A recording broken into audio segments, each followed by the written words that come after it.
के माँ कुष्मांडा की नवरात्रि के चौथे दिन देवी कुष्मांडा की पूजा की जाती है। अपनी मंद हल्की हंसी के द्वारा अंड यानी ब्रह्मांड को उत्पन्न करने के कारण इन देवी को कुष्मांडा नाम से अभिहित किया गया है। इन्हें दुखों को हरने वाली माँ कहा जाता है।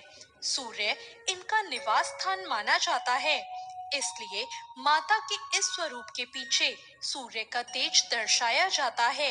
इनकी 8 भुजाएं हैं और ये शेर की सवारी करती हैं। कुष्मांडा देवी की 8 भुजाएं होने के कारण इन्हें अष्टभुजा कहा जाता है। इनके 7 हाथों में क्रमशः कमंडल, धनुष, बाण, कमल पुष्प, अमृतपूर्ण कलश, चक्र तथा गदा है और 8वें हाथ में सभी सिद्धियों और निधियों को देने वाली जपमाला है। इन देवी का वाहन सिंह है और इन्हें कुष्मांडे यानी कुमड़े, कद्दू की बलि प्रिय है। संस्कृत में कुमड़े को कुष्मांड कहते हैं, इसलिए इन देवी को कुष्मांडा कहा जाता है। इन देवी का वास सूर्य मंडल के भीतर लोक में है। सूर्य लोक में रहने की शक्ति और क्षमता केवल इन्हीं में है, इसलिए इनके शरीर की कांति और प्रभा सूर्य की तरह ही प्रकाशमान है। इनके ही तेज से 10 दिशाएं अलौकित हैं। ब्रह्मांड की सभी वस्तुओं और प्राणियों में इन्हीं का तेज व्याप्त है। अचंचल और पवित्र मन से नवरात्र के चौथे दिन देवी की पूजा आराधना करनी चाहिए। इससे भक्तों के रोग और शोकों का नाश होता है और उन्हें आयु, यश, बल और आरोग्य प्राप्त होता है। ये देवी थोड़ी सी सेवा और भक्ति से प्रसन्न होकर आशीर्वाद दे देती हैं और सच्चे मन से पूजा करने वाले को सुगमता से परम पद प्राप्त होता है। विधि विधान से पूजा करने पर भक्त को कम समय में ही कृपा का सूक्ष्म भाव अनुभव होने लगता है। ये देवी आधियों व्याधियों से मुक्त करती हैं और सुख, समृद्धि और उन्नति प्रदान करती है। इसलिए इन देवी की उपासना में भक्तों को हमेशा तत्पर रहना चाहिए। आइए अब बात करते हैं कुष्मांडा देवी की पूजा विधि के बारे में। सबसे पहले स्नान से निवृत्त हो जाएं, इसके बाद कुष्मांडा देवी का ध्यान करके उनको धूप, गंध, अक्षत, लाल पुष्प, सफेद कुम्हड़ा, फल, सूखे मेवे और सौभाग्य का सामान अर्पित करें। इसके बाद माँ कुष्मांडा को भोग लगाएं। आप फिर इसे प्रसाद के रूप में ग्रहण कर सकते हैं। माँ का अधिक से अधिक ध्यान करें और पूजा के अंत में माँ की आरती करें।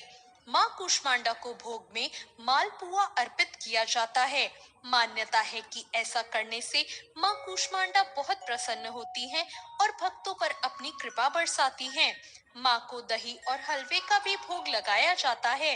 माँ कुष्मांडा को हरे रंग की चीजों का भोग भी लगाया जाता है, इसलिए हरे रंग के फल जैसे मौसमी, हरे केले, अंगूर और शरीफे का भोग भी माता को लगाएं।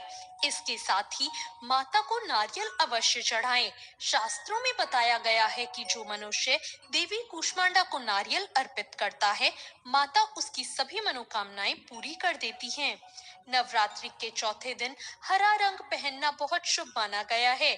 शास्त्रों के अनुसार माँ कुष्मांडा को हरा रंग बहुत प्रिय है। देवी कुष्मांडा का मंत्र है, या देवी सर्वभूतेषु माँ कुष्मांडा रूपेण संस्थिता, नमस्तस्ये नमस्तस्ये नमस्तस्ये नमो नमः। माँ कुष्मांडा माँ दुर्गा का चौथा स्वरूप है। अपनी मंद मंद मुस्कान और हल्की हंसी द्वारा इन्होंने ब्रह्मांड को उत्पन्न करा था। जब सृष्टि का अस्तित्व भी नहीं था और चारों ओर केवल अंधकार ही अंधकार था, तब देवी कुष्मांडा ने अपनी हंसी से इस ब्रह्मांड की रचना की थी। इसलिए इन्हीं माता को सृष्टि की आदि शक्ति और ब्रह्मांड माता का रूप कहा जाता है। नवरात्रि के चौथे दिन कुष्मांडा देवी की पूजा करनी चाहिए और इस दिन ध्यान साधना करने से अपने ध्यान को अनाहत चक्र में लगाना चाहिए। माँ कुष्मांडा की आराधना करने से भक्तों के समस्त रोग और दुखों का नाश होता है। उनके मान सम्मान में भी वृद्धि होती है। माँ कुष्मांडा का हृदय बहुत सरल है। वो थोड़ी सी सेवा और भक्ति से खुश हो जाती हैं।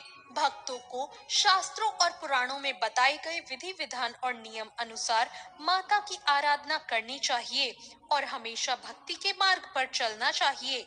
जैसे ही व्यक्ति माता की भक्ति करना शुरू करता है, उसे कुछ ही समय में माता की कृपा की अनुभूति होने लगती है। माँ की आराधना से मनुष्य को बहुत ही सरलता से भव सागर से पार करने के लिए सबसे सरल और श्रेयकर मार्ग मिलता है। इसलिए जो भी मनुष्य अपनी लौकिक और पारलौकिक उन्नति चाहते हैं, उन्हें सदैव देवी कूष्मांडा की पूजा करनी चाहिए। तो ये थी आज की